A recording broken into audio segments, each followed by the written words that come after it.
So, syempre, gusto mong kumita, gusto mo ng additional income. Actually, kaya mo ako nakikita ngayon, ang tawag dyan is yung new technology natin or yung algorithm. So, don't worry guys, in this episode, I got you covered. So, sa hindi nakakaalam sa inyo, this is Book Gaming. And syempre, yung mga kino-content natin is yung mga extra income, play to earn, Web3, or even cryptocurrency. Pero right now, gusto kong i-provide sa inyo yung pinaka-latest, pinaka-bago, and syempre, premium quality na play to earn and dapat low entrance fee or budget friendly yung mai-recommend ko sa inyo. So guys, hindi na natin papatagalin yan. So previously may mga content ako about Meta Fastest. Guys, napaka-basic lang mag-register dito kay MetaF or kay Meta Fastest. So pinapakita ko na sa inyo on screen kung paano yung basic registration. Make sure lang na meron kayong valid email. So anyway, yung pinaka-core ng game na to, kailangan meron tayong NFT na horse. Guys, yung NFT, kabayo, yung gagamitin natin dito. So, ibig sabihin, pag-aari na natin yan. So, kanina nakita nyo guys dun sa ating thumbnail, yes, as low as 600 pesos, pwede na kayong makapag-start ng play to earn journey nyo. And syempre, passive income yung ine-expect natin dito kay MetaF or kay MetaFastest. So, kailangan guys, ang unang gawin para ma-maximize natin yung 600 pesos na puhunan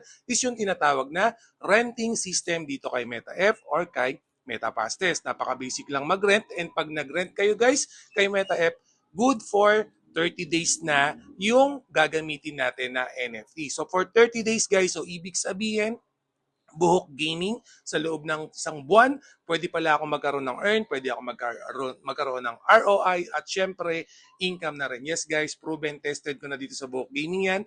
Yan yung lagi namin ginagawa kay MetaF. So yan pinapakita ko sa inyo. So para naman makapag-deposit kayo, syempre kailangan natin ng pambili ng or pang-rent dito sa MetaF.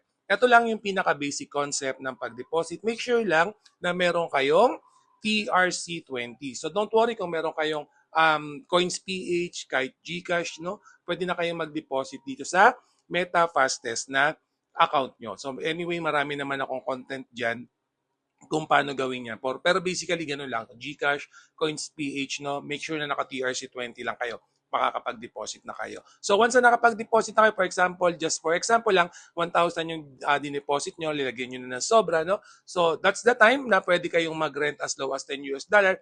That's roughly 600 pesos. And yes, makakapag-start na kayo. So pag meron na kayong horse, no, may NFT na kayo, check nyo naman dito sa inventory nyo yung kabayong narenta nyo for 30 days. So yan, pag nandiyan na yan, nakikita nyo, okay, make sure lang na meron silang energy which is na pwede nating i-replenish by using the battery. Yung battery sa shop naman natin, pwedeng bilhin yan. Okay, yun yung gagawin natin. So pag meron na kayong battery, na-replenish nyo na yan, or kung meron kayong na-rent na 100% yung battery na, ang gagawin nyo naman is that the time na para mag-race tayo. So, kung click natin tong racing and pipili tayo ng horse na gagamitin natin. So, right now, papakita ko sa inyo yung mga previous live ko dito sa YouTube video. Yan, yung nakikita nyo ngayon. So, ganyan yung ginagawa namin. Papasok kami ng horse track. Ilalagay namin yung mga horse namin, mga NFT namin, isasabak namin yan. So, just to set your expectation guys, at least yung kabayo nyo pumasok sila ng 1, 2, 3. Okay, position 1, position 2, position 3. Basically yung position 1, yun yung may pinakamalaking earning kasi pot money yung gagamitin natin para magkaroon kayo ng earn. Position 2, meron pa rin hanggang position 3. So depende sa entry sa gas fee na gagamitin natin. So again guys, si MetaF, MetaFastest, bagong-bago pa lang to sa merkado. And then again, big project yan, no? Premium quality. Okay, malaki yung puhunan ng project na to. Okay, sa Korea, sa Vietnam, grabe, sikat na sila. So ngayon, sa Pilipinas, papasok pa lang. Again, kaya mo ako napapanood dahil yan sa algorithm, nag-search ka para magkaroon ng extra income na nasa bahay lang gamit yung mobile device.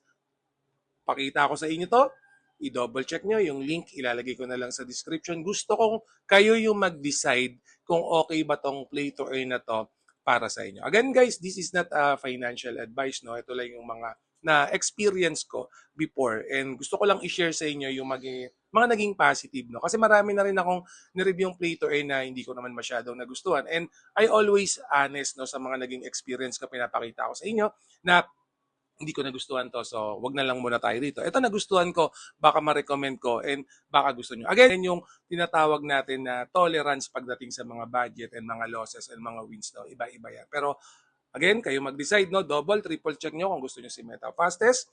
Kung pinakita kayo ni YouTube algorithm, Facebook algorithm sa akin, sa inyo, dito tayo nagkita-kita. Ibig sabihin, pare-parehas natin. Gustong umasenso, gusto rin natin magkaroon ng extra income.